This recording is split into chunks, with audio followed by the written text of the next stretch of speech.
Hey, pre-algebra, let's take a look at finding some more zeros here. So now that we have that Descartes tool, I'm going to use that in one example today. Factoring, finding your zeros. Okay. So this one again, we're still using these properties where we're factoring this all the way out, but we're also going to be using 2.2, factoring this into those two or more factors. All right, 2.8, finding all those zeros. Or factoring zeros. Same. All right, so let's take a look at an example like this. Jumping right into it. X to the third plus 5x squared minus 24x. Find all of the zeros. So I've got something like this. I know it's cubic, so I know it's going to kind of take this shape. How many times is it going to cross the x-axis? I'm not totally sure, but it will have a total of 3 roots. Some could be complex, some could be real. So what I want you to see, and this is something that's very, very common, I want you to check and see if I can divide every single factor, every term by one thing, and I can. There's an x in every single one of these. So if I factor out an x, then I'm going to be left with x squared plus 5x minus 24. Great. So now I've factored out one x. This is actually one of my 3 factors, right? And then I'm going to find what 2 things multiply to negative 24 add to positive 5. Oops.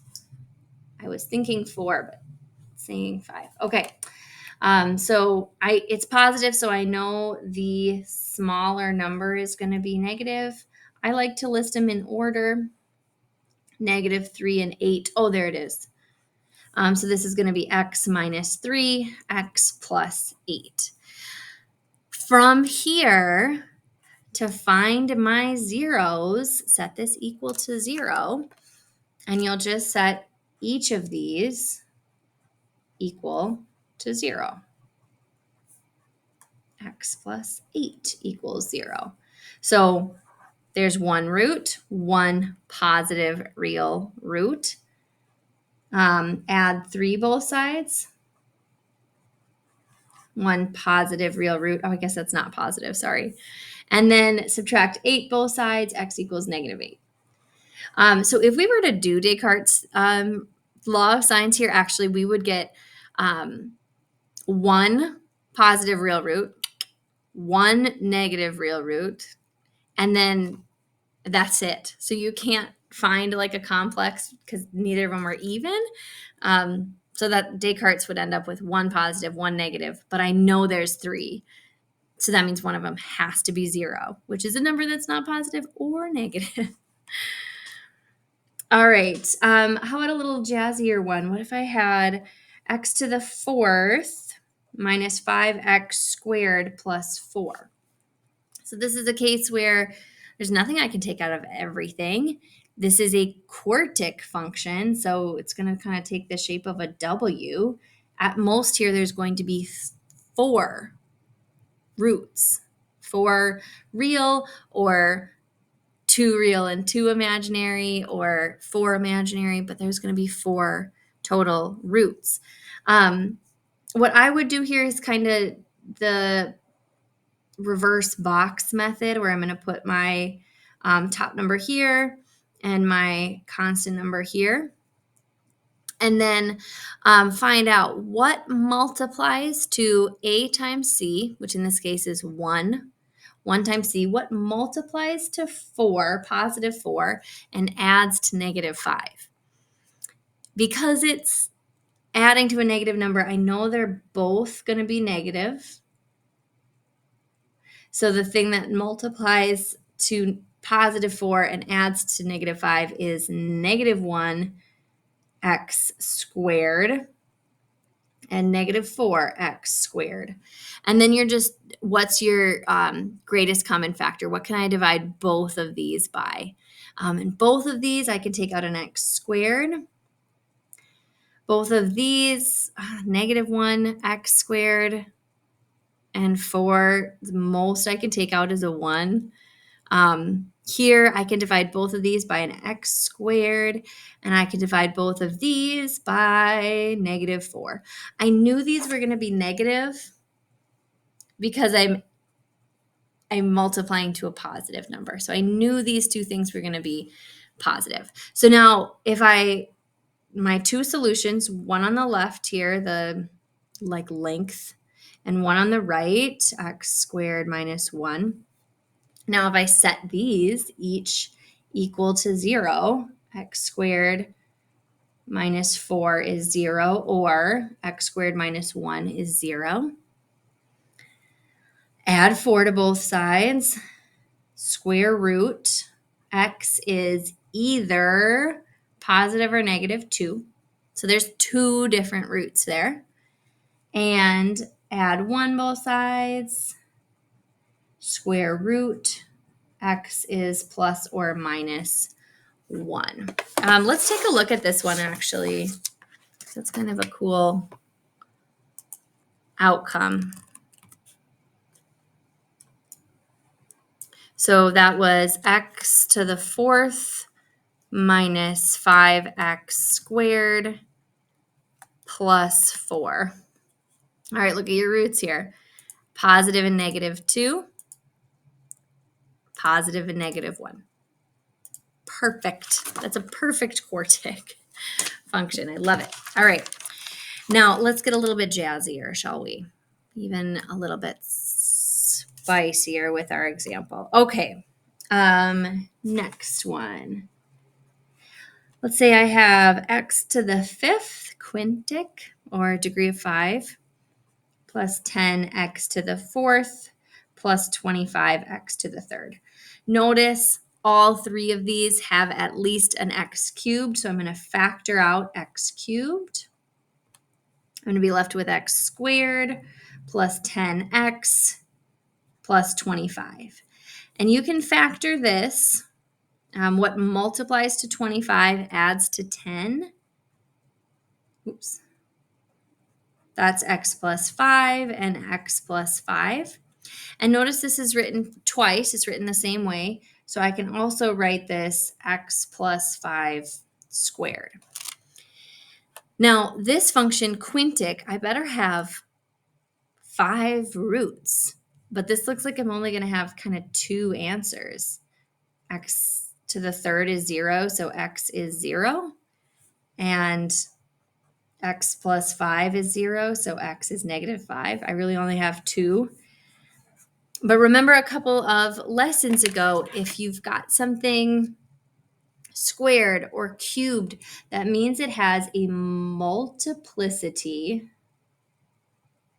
of 2. This one has a 3. And this one has a multiplicity of 2.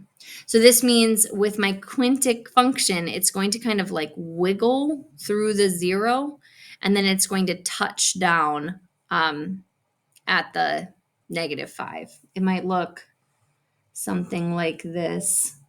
Here's my, it's going to end up coming up. So it's going to like touch here and then like something like that, where this like wiggle is going to happen there. So my turns 1, 2, 3, 4, 5, something like that. All right. Now for the bigger example, we're going to do one where we're going to use the Descartes rule and the whole 9. X to the 4th plus x to the 3rd, 5x squared minus x minus 6. All right, take a look here. So Descartes' rule, remember, we're trying to decide, are there any positive roots, negative roots, or imaginary roots, complex roots? That's my goal. So looking down the line here, positive, positive, one change here from positive to negative. So there will be at most one positive root. If I were to plug in a negative x to the fourth, negative x to the third, negative x squared, negative x. So that's x to the fourth minus x to the third plus 5x squared plus x minus 6.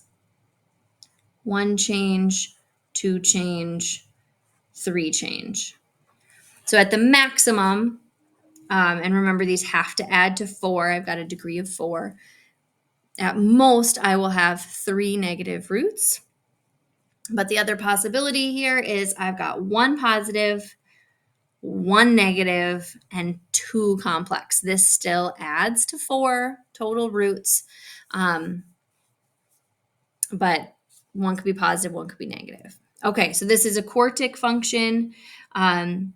It's got a positive leading coefficient. So this could kind of end up looking like it might go down, up, right? 1, 2, 3 negative and 1 positive, or it might go something like this, where I've got my 1 negative, 1 positive, 2 imaginary down here. We'll see. We'll see what it is. Okay, so let's find out what are all the possible factors here, possible roots. So remember, I'm going to take plus or minus my constant divided by my leading coefficient factors. So in this case, plus or minus 6. What are all the factors of 6? 3, 2, or 1, all divided by my leading coefficient here, nice, is 1. So all of my possible factors could be plus or minus 6, 3, 2, and 1. Plus or minus on all of those, plus or minus, plus or minus, plus or minus. Now, in the old days, before we had graph and calculator technology, we would then start plugging in all of these. I always recommend start with 1 or negative 1. Is what my teachers always said. We are going to pull up a graph, take a look at it, see which ones are going to be our roots first. All right, so I've got x to the fourth plus x to the third plus 5x squared minus x minus 6. Some would actually call this cheating. Everything's fine. Oh, it's such a slight little, the 2 complex roots are actually up here. You see it has like a slight bend. I wonder if we can see it if we change that to just 7 and negative 7 maybe. You can't really see it, but it kind of stops being symmetrical right around there. But it looks like I've got 1 root here at negative 1 and 1 root here at positive 1. It's a good sign that those were in my possible roots. All right, so let's factor this. Now that we know that, little cheat code, I guess. One of my factors is going to be x, let's start with plus 1. So to factor it out, we're going to divide. So I've got x plus 1 down here on the side and x to the fourth here. Careful to go with your original equation, not your negative 1. All right, so x times what is x to the fourth? That's x to the third. Multiply that down. X to the third plus what is x to the third? 0. X to the third.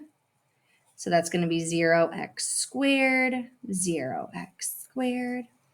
0x squared plus what is going to get me 5x squared plus 5x squared.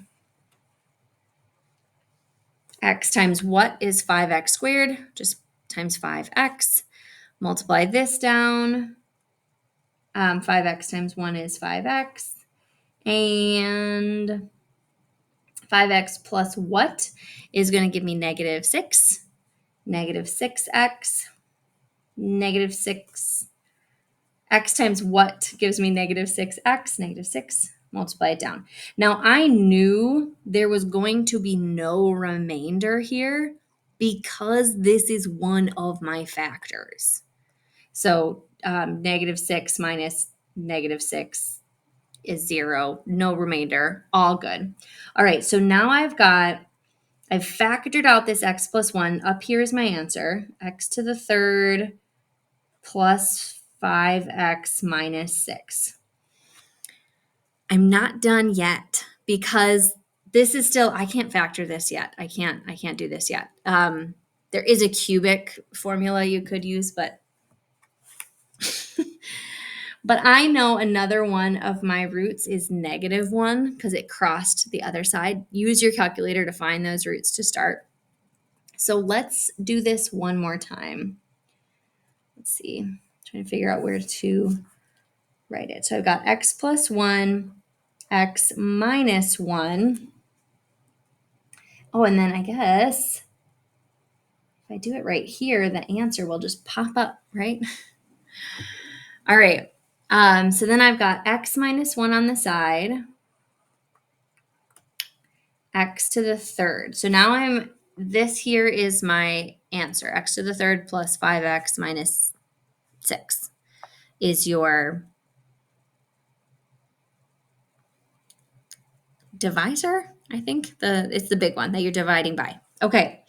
So what x times what is x to the third? X squared. X squared times negative 1 is negative x squared. Negative x squared plus what is nothing. There's no x squared term, so this one's going to be plus x squared. X times what is x squared? That's just x. X times negative 1 is negative x. And then negative x plus what is 5x? That's 6x. X times what is 6? Positive 6 times negative 1 is negative 6. Again, I knew there was going to be no 0 because I knew this was a factor. Okay, this is all the way factored out. This last piece of it, I can't factor that. There's nothing that multiplies to 6 and adds to 1. There's nothing. So that means I'm going to have one positive root, x minus 1, x squared plus x plus 6, one negative root, one positive root, and two imaginary roots. It was this case. Because here I'm going to have to use the quadratic formula to solve for x. Reminder of what the quadratic formula is. X equals negative b is 1, plus or minus the square root of b squared minus 4 times 1 times 6. 4 times 1 times 6 is 24, all over 2 times 1. So negative 1 plus or minus the square root of negative 23, all over 2. So x is negative 1 plus or minus I times the square root of 23, all over 2. And that would be exactly how I'd want you to leave this answer, because there are 4 roots here. 1, 2, 3 with the plus, 4 with the minus.